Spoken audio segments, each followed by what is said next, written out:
Naging mag-aartista na si Sofia. Oo. Ready ka na ba na maging Doon stage daw ako mother? kinabahan. Doon na daw ako kinabahan. Stage mother, Nadja. Kahit sa pag-usapan niya ni Baron ng pag-aartista ni Sofia. Hindi, yun nga hindi namin napapag-usapan eh. Nag-uusap kayo ni Baron. Hindi din. Hindi din. Hindi ako sinasagot sa text. Okay, Baron, yung text ko, sagutin mo. So paano? Ikaw lang magde-decide kung mag-aartista si Sofia? Yes. Payag ka na mag-aartista siya. Kung ano gusto ng anak ko. So nag-reach out ko kay Baron, di sumasagot. Oo, ayaw niya sumagot. Kanina lang, tinext ko ulit, di na naman sumagot. Kung may kailan lang nag-date sila, di ba? Nag-dinner ata sila. Yeah, kasama namin si Sofia nung araw na yon. Tapos biglang tinawagan siya ng daddy niya. Sumama naman siya, tapos bumalik din siya sa bahay ng kapatid niya. Buti okay na kayo, ma'am, nung nagdihiraman kayo? Actually, last year pa, 1 year tumira si Sofia sa kanya kasi malapit sa school ni Sofia. So, okay naman, pero ngayon, Sofia is living in a different place na, nearer sa school niya. Hindi na siya doon kay Baron. Anong genre ang gusto mo pa kay Sofia? Ano, Nay, kasi yung bata malalim eh. In fairness, para siya tatay na naman pagdating sa acting. Yes. Kung ano yung gusto niya,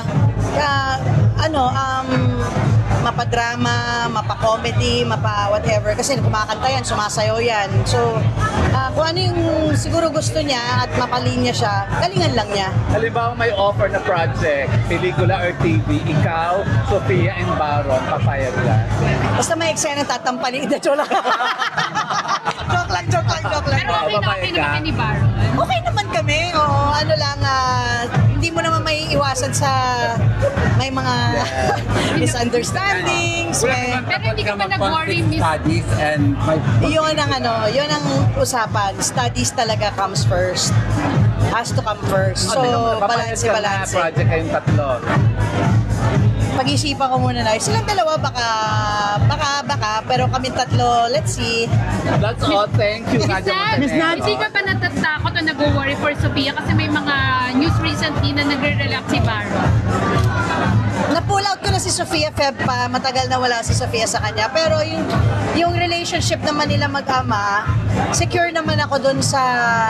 Alam ko naman na hindi naman niya siguro di ba, parang, paano ba, idadama yung anak ko sa kanya. Kaya lang, yun nga mga text ko sa kanya, hoy, ingatan mo si Sofia, huwag mo idamay dyan sa gulo nyo, at huwag mo siyang gagamitin sa mga kung ano-anong mga problema. Yes. So, very honest naman ako sa kanya, although hindi niya nga ako sinasagot. Mamula ako What's kanina. the relationship with Sophia and the wife of Okay naman. Baron? The wife of si Jamie? They're okay. Kahit naman kami ni Jamie, we're okay.